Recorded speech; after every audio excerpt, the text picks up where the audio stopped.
우리 하나님 말씀 보겠습니다. 오늘 우리가 묵상할 하나님 말씀은 빌립보서 4장 4절부터 7절까지 말씀입니다. 여러분 잘 아시는 말씀인데요. 제가 하나님 말씀을 봉독하겠습니다. 주 안에서 항상 기뻐하라. 내가 다시 말하노니 기뻐하라. 너희 관용을 모든 사람에게 알게 하라. 주께서 가까우시니라.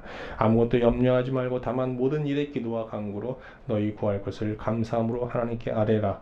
그리하면 모든 지각에 뛰어난 하나님의 평강이 그리스도 예수 안에서 너희 마음과 생각을 지키시리라. 아멘. 오늘은 좀 빌립보서 말씀을 잠깐 보도록 하겠습니다. 빌립보는 동양을 마주하고 있는 그리스 항구 도시입니다. 바울 사도는 이제 주전 한 50년경 소아시아를 선교하다가 성령의 강권함을 받아서 선교의 방향을 아시아에서 유럽으로 갑자기 돌리게 되지 않습니까? 그가 유럽에 첫 발을 내디딘 곳이 바로 이제 빌립보예요. 바울은 이제 그 빌립보에 도착해서 이제 안식일에 앙기스테라는 기도처에 가서 복음을 전하게 됩니다.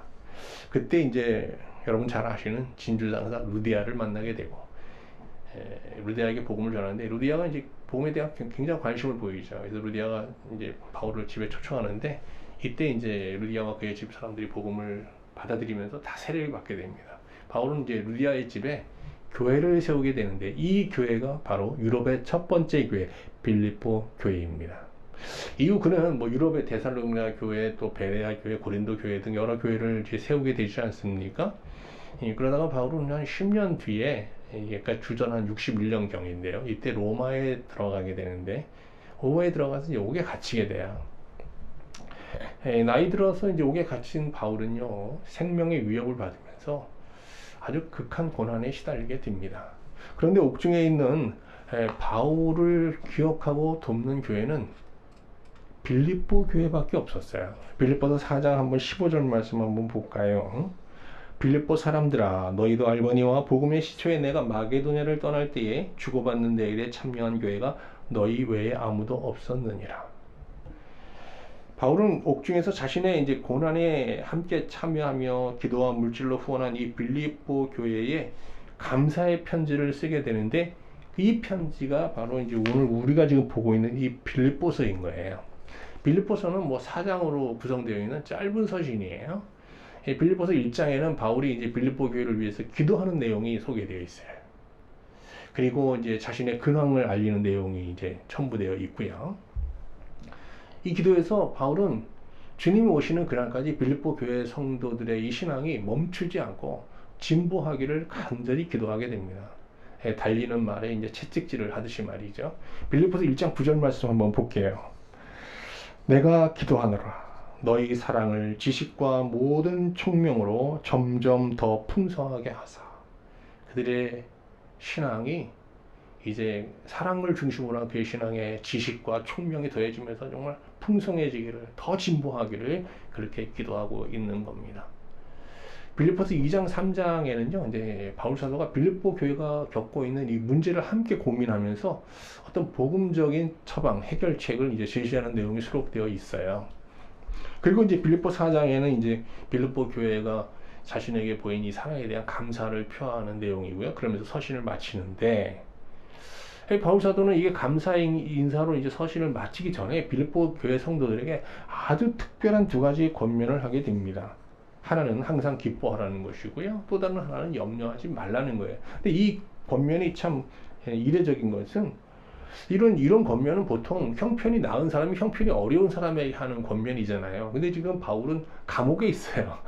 빌립보 교회 성도들은 물론 교회에 나름 뭐 갈등의 문제가 있지만 자유로운 세상에 살고 있는 거고요. 그런데 아주 극히 어려운 상황에 있는 바울이 아주 비교적 자유로운 세계에 살고 있는 이 빌립보 교회 성도들에게 기뻐하라, 또 염려하지 말라라는 이제 권면을 하고 있는 겁니다. 저는 오늘 이 바울의 이례적인 두 권면을 차례로 살펴보면서 하나님의 은혜를 나누고자 합니다. 먼저 주 안에서 기뻐하라는 권면부터 살펴보겠습니다. 4장 4절 말씀 한번 같이 볼까요? 주 안에서 항상 기뻐하라. 내가 다시 말하노니 기뻐하라. 바울은 감옥에서 자유 가운데 있는 빌립보 교회 성도들에게 항상 기뻐하라 라고 권면하고 있습니다. 이는 바울은 비록 옥에 갇혀 있지만 갇힌 중에도 지금 기쁨을 잃지 않고 그 기쁨을 누리고 있다는 것이잖아요. 그러면 바울은 생명의 위협을 당하는 감옥에서 도대체 어떤 기쁨을 누리고 있었던 걸까요? 여러분, 기쁨하면 어떤 게 떠오르세요? 한번 생각해 볼까요? 먼저 우리가 이제 평범한 일상 속에서 삶의 의미를 이제 새롭게 발견하면서 누리는 소소한 기쁨이 있지 않아요? 예. 그리고 가족과 이웃들과 사랑을 나누는 교제의 기쁨이 있고요. 크죠. 친구들을 만나고 이런. 또 소유가 갑자기 늘어나는 풍요의 기쁨도 있고요. 치열한 또 전쟁에서 최후까지 살아남는 승리의 기쁨도 크죠. 또 바라던 바를 이루는 성취의 기쁨, 혹은 뭐 자신의 진가를 세상으로부터 인정받는 어떤 명예의 기쁨 같은 것도 있지 않습니까? 그런데 당시 바울은 옥중에서 이런 일반적인 기쁨을 완전히 박탈당한 상태에 있었습니다. 그러면 바울은 옥중에서 도대체 어떤 기쁨을 누리면서 또 그 기쁨을 빌립보 성도들에게 권하고 있는 것일까요? 여기서 기쁨이란 단어 이제 원어를 보니까 카라라고 돼 있어요. 카라의 사전적인 의미는 기뻐 춤추며 즐거워하는 축제적인 기쁨이에요. 이게 그냥 기쁨이 아닌 거예요. 근데 이 단어는요, 어떤 의미를 갖고 있냐면 예수님께서 하나님 안에서 창세전부터 누리던 그 하늘에서 누리던 그 신령한 기쁨을 지칭하는 단어예요. 잠언 8장 30절 31절을 쉬운 성경으로 한번 볼까요? 나는 그분 곁에서 건축사가 되어 매일 기쁨으로 충만하였고 항상 그분 앞에서 춤추며 그분이 만드신 온 땅에서 춤추며 사람들에게 기쁨을 얻었다. 이게 바로 카라예요. 카라. 카라는 예수님께서 아버지 안에서 누렸던 이 기쁨인데요. 특히 예수님은 아버지의 영광을 보고 기뻐했거든요. 그러면 아버지 하나님의 영광이란 뭐냐? 영광이라는 게 얼굴이라는 뜻이에요, 사실은요. 아들의 순종을 보고 하나님은 기뻐하신 거예요. 그게 하나님의 얼굴인데요. 또 아들은 자신의 순종을 보고 기뻐하는 하나님의 얼굴, 웃는 얼굴, 어둠이 없는 그 얼굴을 보면서 또 기뻐하는 거예요. 이 기쁨이 바로 카라예요.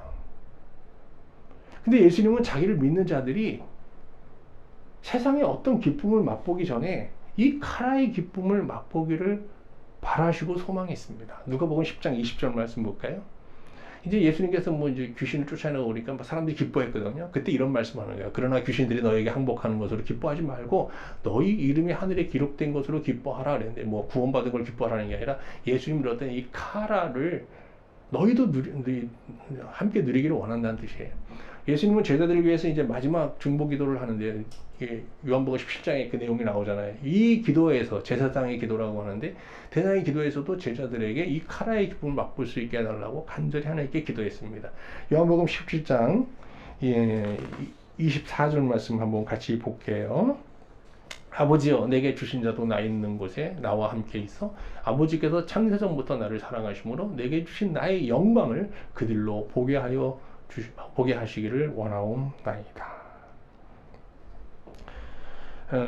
바울은 언제 죽을지 모르는 감옥에 갇혀서도 이 카라, 즉 하늘에 속한 이 축제적인 기쁨을 누리고 있었던 것입니다. 그러니까 이 하늘로부터 오는 기쁨, 이 카라는요, 신자의 영적 상태를 진단하는 중요한 기준, 척도가 되는 거예요. 그런데 신자가 이 주 안에서 카라를 누릴 때 이 카라의 기쁨이라는 게 내면에 머물러 있는 것이 아니고 이게 흘러 넘치게 되거든요. 그래서 어떻게 돼요? 다른 사람을 대할 때 나타나게 되는 거예요. 그걸 뭐라 그러냐? 관용이라고 하는 겁니다. 빌립보서 4장 5절 말씀 볼게요. 너희 관용을 모든 사람에게 알게 하라. 주께서 가까우시니라. 뭐 관용이라는 게 어려운 단어가 아닙니다. 뭐 온유, 친절과 다 비슷한 말인데요. 극한 상황에서도 화를 내지 않고 상대를 보다 깊이 이해하려는 사려 깊은 태도, 이런 걸 말하는 겁니다.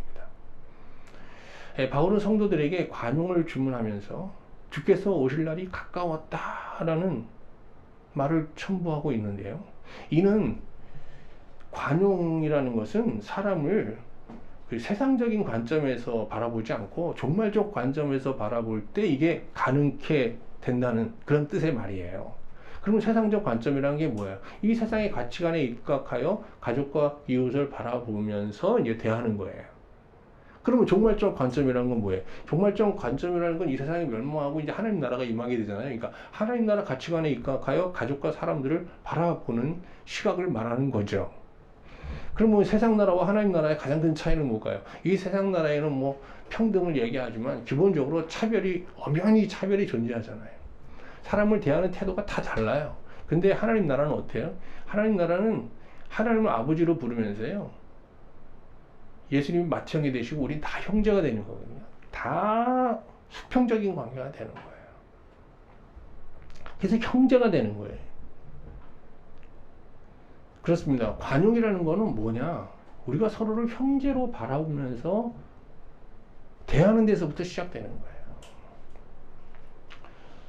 저도 이제 한국에 들어온 지 한 3년이 이제 막 넘기 시작했어요. 홍콩에서 한 14년 살다가 한국에 와서 이제 뭐 교회 안에서 목회만 하던 사람이 이제 교회 밖에 세상에 나가서 사회생활을 하려니 얼마나 또 많은 실수를 범했겠습니까?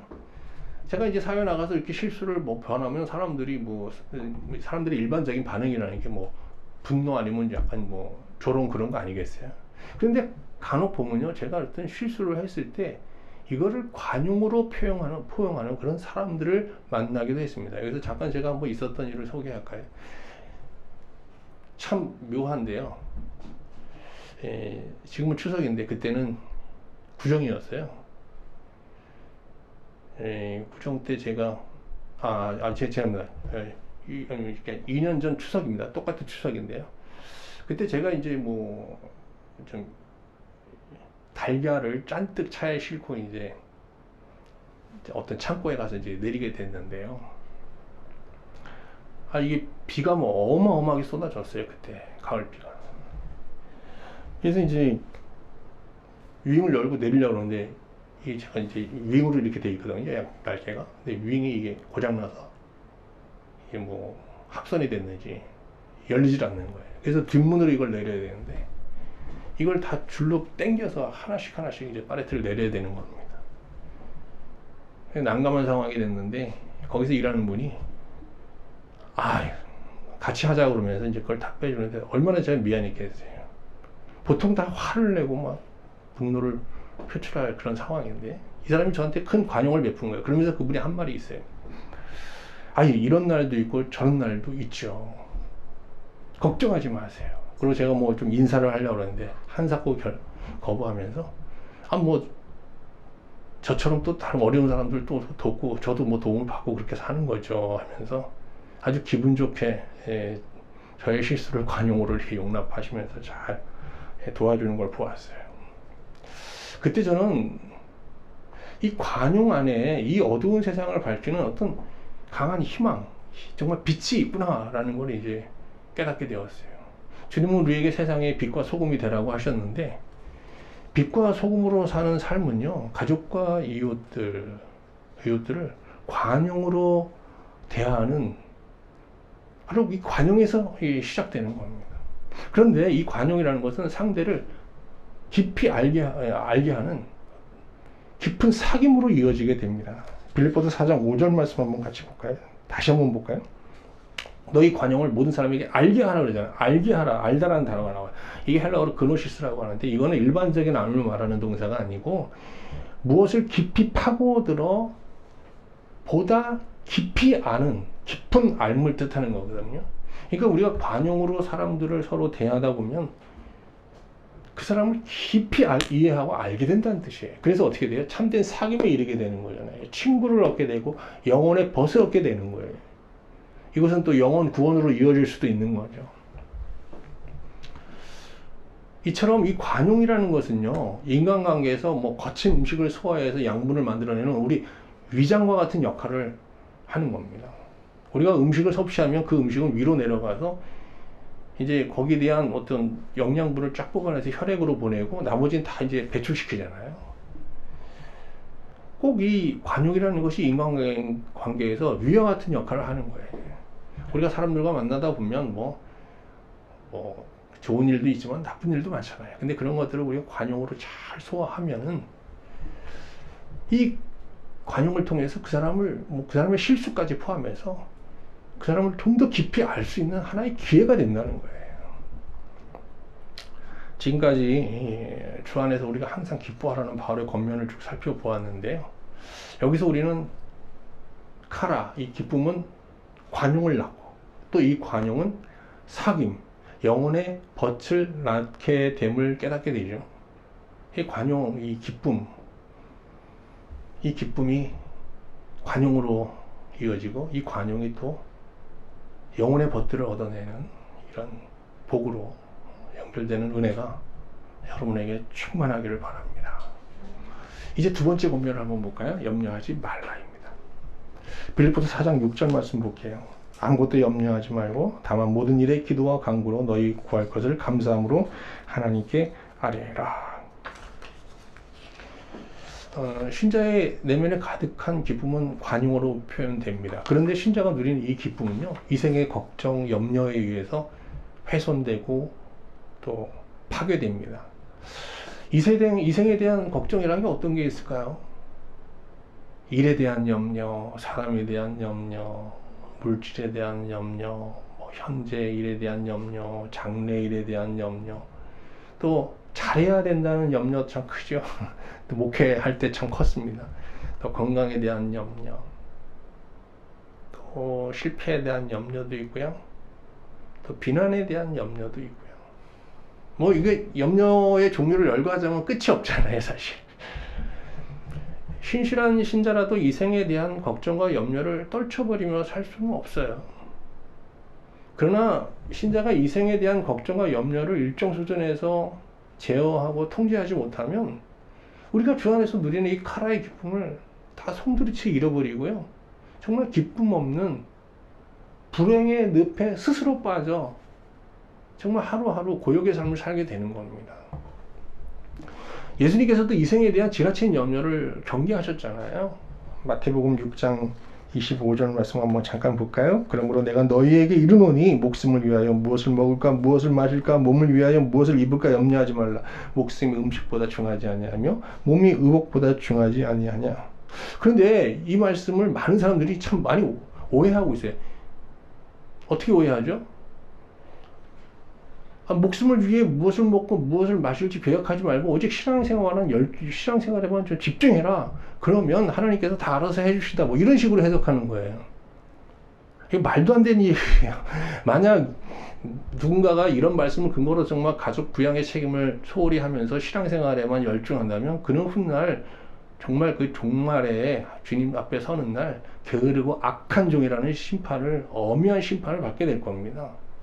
이 말씀은 하늘에 속한 신자로서 이생의 문제를 기쁨 가운데 통제하면서 다루라는 말씀이지, 이생의 문제를 간과하고 오직 신앙생활에 열중하라는 그런 말씀은 결코 아닌 거죠. 신자라도 이생에 대한 걱정은 불가피해요. 바울이 옥중에서 이생에 대한 걱정이 없었겠어요? 얼마나 많았겠어요. 실제로 보면 빌립보서 보면요, 걱정이 나와요. 바울이 걱정하는 내용들이. 근데 이 걱정에 지배당하지 않는 거예요. 이 걱정을 어떻게 해요? 기쁨으로 통제하면서 자기 마음에 있는 자기 마음을 다 내주지 않아요. 그러면 바울 사도는 어떻게 이생의 염려와 걱정을 자유롭게 제어하고 통제할 수 있었냐 하는 거겠죠. 빌립보서 4장 6절에서 바울이 그 물음에 대한 답을 하고 있잖아요. 아무것도 염려하지 말고 다만 모든 일에 뭐로요? 기도와 간구로 너희 구하고 하나님께 감사함을 아뢰라. 기도예요, 기도. 바울이 이생의 걱정과 염려를 제어하고 통제할 수 있었던 비결은 기도에 있었어요. 신자는 기본적으로 이 땅에 몸담고 살지만 하늘에 속한 자잖아요. 그러므로 이생의 문제를 고민하거나 기도할 필요가 사실은 없어요. 그러나 신자가 이 세상에 살다 보면 아까 말했잖아요. 이생의 걱정이 온다니까요. 근데 이 이생의 문제가 우리 마음에 있는 하늘의 기쁨을 훼손시키면서 이게 염려가 되기 시작하면요, 이때는 기도해야 되는 거예요. 기도로 물리쳐야 되는 거예요, 이걸. 그래서 신자가 이생에 신자가 이생에 대해서 갖고 있는 과한 근심은요, 과한 근심. 그걸 염려라고 하는데, 염려는 기도로 다 승화되어야 되는 거예요. 그래서 염려가 아주 과한 걱정이라면 이 과한 걱정, 염려를 기도의 걱정의 수준으로 끌어내려야 되는 거예요. 기도로. 그런데 신자가 하나님께 구하는 간구의 기도는요, 크게 감사 기도와 원망의 기도로 구별돼요. 기도라고 다 똑같은 기도가 아닌 거예요. 바울은 신자가 이 생에 대한 어떤 과한 걱정을 기도로 승화할 때 반드시 감사함으로 기도해야 된다라고 말하고 있잖아요. 그러면 감사의 간구는 뭐고 원망의 기도는 뭐냐 하는 거예요. 신자가 하나님으로부터 받아 누리고 있는 것에 과거 받았고 지금 받아 누리고 있는 것에 대해서 감사한 후에 이 생의 걱정을 고백하고 하나님의 도움을 구하면 이거는 감사의 기도가 되는 거예요. 그러나 신자가 하나님으로부터 받았고 지금 누리고 있는 것을 간과하거나 망각하거나 또 당연한 것으로 여기면서 그저 이 생의 문제만 집중하면서 하나님께 그걸 구한다. 그러면 이제 뭐 서운한 마음이 가득한 상태에서 이게 기도하게 되지 않겠어요? 근데 그 서운함이 기도할수록 더 깊어지거든요. 그래서 뭐가 돼요? 원망이 되는 거예요. 그 원망의 기도로 자칫하면 우리가 이 생의 문제를 하나님 앞에 간구하게 되는 겁니다. 광야에서 출애굽 1세대들이 이렇게 하나님 앞에 원망하면서 기도했어요. 그러다가 어떻게 해요? 가나안 땅에 들어가지 못하는 그건 형벌을 받게 되잖아요. 신자가 기도할 때 이상의 문제를 뒤로 하고 먼저 하나님께 감사 기도를 드리는 것은 뭐 기도에 있어서 아주 굉장히 중요한 원칙이 돼야 되는 겁니다. 신자가 이상의 문제로 인해서 하늘의 기쁨과 마음의 평강을 모두 상실했더라도 말이죠. 하늘로부터 받은 은혜를 기억하고 이에 대하여 감사하다 보면 그 마음이 잃었던 평강이 회복이 돼요. 빌립보서 4장 7절 말씀 볼게요. 그리하면 보세요. 모든 직업에 뛰어난 하나님의 평강이 그리스도 예수 안에서 너희 마음과 생각을 지키시리라 그랬어요. 이처럼 감사기도는 신자를 하나님의 현존 앞으로 끌어나가서 하나님의 품성, 사랑과 신실함에 집중하게 하잖아요. 그걸 믿게 하잖아요. 이때 사람들은 정말 자신이 감당하지 못할 그런 어떤 이 생의 문제까지도요. 이게 내 문제이자 동시에 이게 하나님의 문제임을 이제 인식하면서 이걸 극복하고 인내할 수 있는 또 용기를 얻게 되는 거예요. 이게 바로 하나님 주시는 평강의 은혜인 거죠. 다시 말씀드리지만 신령한 신자라도요, 이 생과 일상에 대한 염려로부터 완전히 자유로워지는 건 불가능해요. 그러나 신자는 감사 기도를 통해서 자신을 위협하는 이 생의 이런 염려, 또 일상의 염려를 통제하고 제어할 수 있습니다. 신자가 드리는 이 생의 걱정과 근심에 대한 하나님의 응답은 문제를 극복하고 인내할 수 있는 용기, 즉 하나님의 평강이죠. 그리고 실질적인 하나님의 응답도 이제 뒤따를 수 있는 거고요. 바울 사도뿐 아니라 베드로 사도도요, 이성의 근심에 빠져 있는 신자들에게 동일한 권면을 하고 있거든요. 베드로전서 5장 7절 말씀 볼게요. 너희 염려를 다 주께 맡기라. 이는 그가 너희를 돌보심이라. 이처럼 초대교회 그 사도들은요, 염려를 하나의 영적인 어떤 질병으로 보고 이를 다 모두 경계하고 있습니다. 그러나 염려라는 게 뭐 신자에게만 위험한 것이 아니잖아요. 이 세상 사는 모든 사람에게 이 염려는 참 어떤 치명적인 어떤 그 삶을 위협하는 사실은 정신적 질병으로 지금 자리 잡고 있는데요. 어떤 사람들은 이 근심으로 인하여 진짜 병을 얻기도 하고요. 또 잠을 이루지 못하고, 또 혹자는 스스로 목숨을 끊기도 하지 않습니까? 그런데 심리학자들은 사람들이 일반적으로 하는 근심 중 90% 이상이 다 비현실적인 것이라고 말합니다. 염려 중 40%는요, 일어나지 않을 일들이고요. 30%는 다 지나간 일들이라는 거예요. 12%는 나와 상관없는 일들이고요. 10%는 아직 걸리지 않은 병 때문이라고 합니다. 그러니까 이렇게 따지면 대부분의 염려는 사실 걱정할 필요가 없는 비현실적인 것들이에요. 그러면 우리가 걱정해야 될 것은 몇 프로가 남아요? 8%만 남는데요. 근데 그 8% 중에도 절반이 4%는요, 염려해도 해결되지 않는 것이고요. 그러니까 이 4%는 근데 나머지 4%는 염려의 대상이 되는 거예요. 이게 염려하면 해결책이 나오는 거예요. 그러니까 염려 없이 살면 큰일 나요, 여러분. 이 4%의 염려는 꼭 하셔야 돼요. 그거를 염려하지 않는 사람은 생각 없이 산다 그런 거예요. 생각 없이. 그러니까 사람들이 걱정하는 걱정 중 92%는 사실 가짜 걱정이에요. 가치가 없는 지분이고 8%만이 진짜 걱정인 거예요. 근데 4%는 어떻게 해요? 걱정해도 해결이 없잖아요. 그러나 이것도 우린 기도에 포함시켜야 되는 거예요. 그래서 오늘 설교 제목이 뭐예요? 8%의 걱정에 집중하며 기도하자는 거예요. 그런데 여기서 좀 한번 생각해 봐요. 우리가 걱정만 갖고 기도하는 게 아니에요. 여기다가 걱정 플러스 우리의 탐욕의 기초에서 또 막 기도해요. 그렇지 않아요, 여러분? 그러니까 쓸데없는 92%의 걱정을 가지고 기도하는 내용과 탐욕으로 기도하는 내용, 이거 다 하나님께서 응답할 수 없는 것들이잖아요. 그러니까 우리가 그 하나님 앞에 감사함으로 기도한다고 할 때 좀 똑똑하게 기도해야 되는 거야. 그런데 평강의 하나님께서 평강의 은혜를 주실 때, 이 평강이라는 게 뭐예요? 하나님의 사랑과 어떤 신실함을 절대 이제 신뢰하는 거잖아요. 그럴 때 이 가짜 걱정들은 사실 다 무너지게 되고, 탐욕으로 잘못 구하는 그런 기도도 사실 다 무너지게 되는 거잖아요. 그래서 어떻게 해요? 우리가 정말 걱정할 가치가 있는 8%의 걱정을 놓고 하나님 앞에 집중하며 기도하게 되는 거예요. 그리고 어떻게 해요? 하나님을 온전히 의지하게 되는 거죠. 고린도후서 1장 9절 볼까요? 이 바울이 어떤 생명의 위협을 당할 때 드렸던 기도, 그러면서 거기 받았던 기도 응답을 소개하는 구절인데요. 우리는 우리 자신이 사형 선고를 받은 줄 알았으니 이는 우리로 자기를 의지하지 말고 오직 죽은 자를 다시 살리시는 하나님만 의지하게 하려 하심이라. 그럼 이 기도는 어떤 기도예요? 우리가 걱정해도 해결될 가능성이 없는 4%의 걱정을 놓고 기도한 거예요. 근데 하나님을 전적으로 의지하면서 하나님을 경험하는 기회를 얻게 되었다는 거 아니에요? 하나님은 우리가 하나님을 전적으로 의지하면서 정말 92%의 가짜 걱정이 아닌 8%의 진짜 걱정에 집중하며 기도할 때 이 기도에 정말 신실하게 응답하시는 하나님임을 굳게 믿습니다.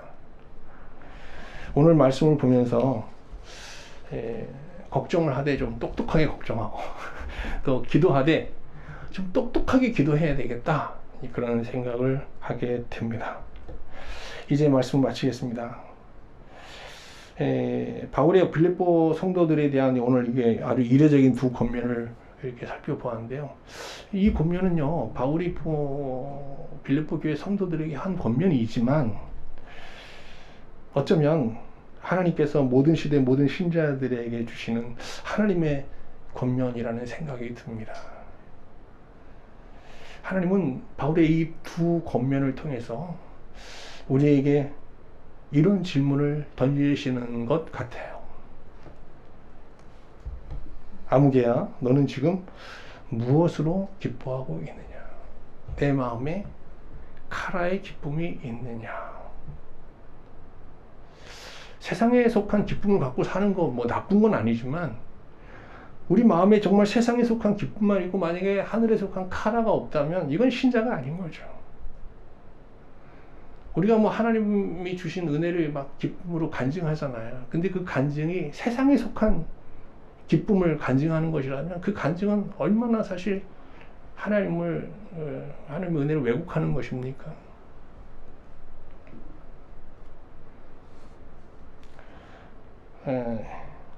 여러분, 이번 추석 때 정말 이 카라의 은혜를 서로 가족 간에 간증하고 또 그가 누린 카라의 기쁨을 또 들으면서 또 내가 누린 카라의 기쁨을 또 고백하면서 정말 카라의 기쁨이 여러분 가정에 충만하게 서로 정말 이렇게 넘쳐나는 그런 은혜가 함께하기를 소망합니다.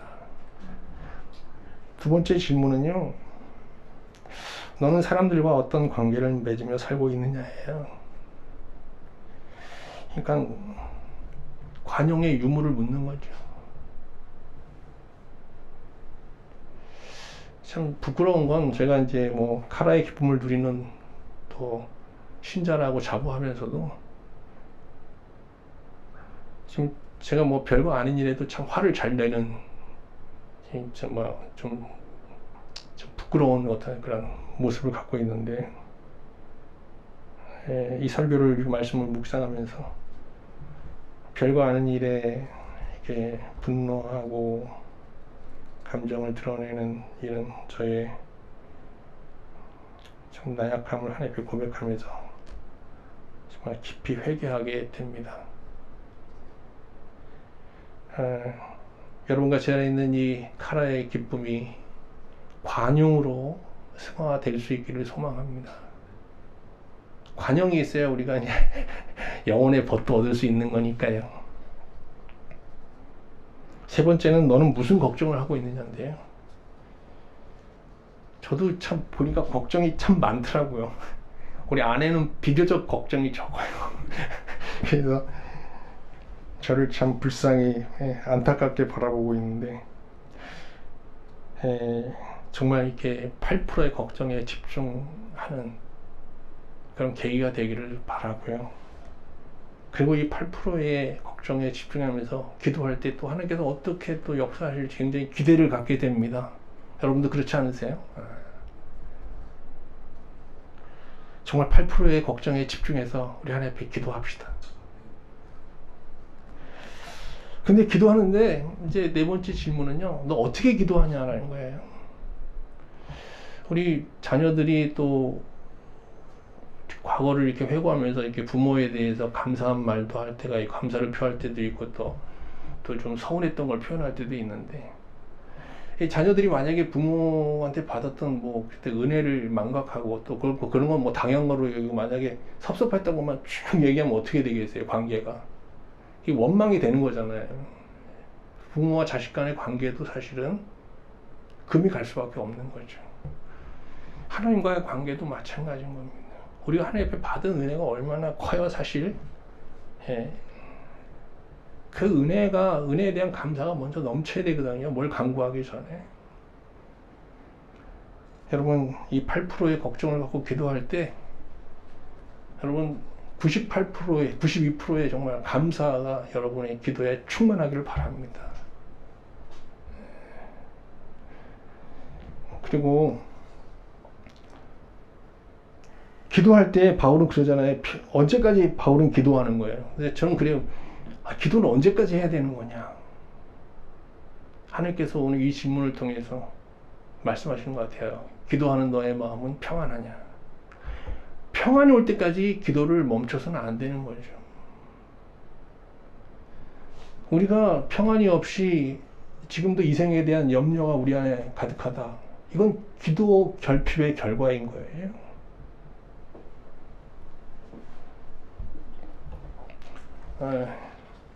저도 이제 뭐 한국에 나와서 기도 생활이 참 많이 소홀했는데요. 오늘 추석을 맞아서 이렇게 빌립보 말씀 보면서 기도에 대한 또 이게 확신과 소망을 갖게 됩니다.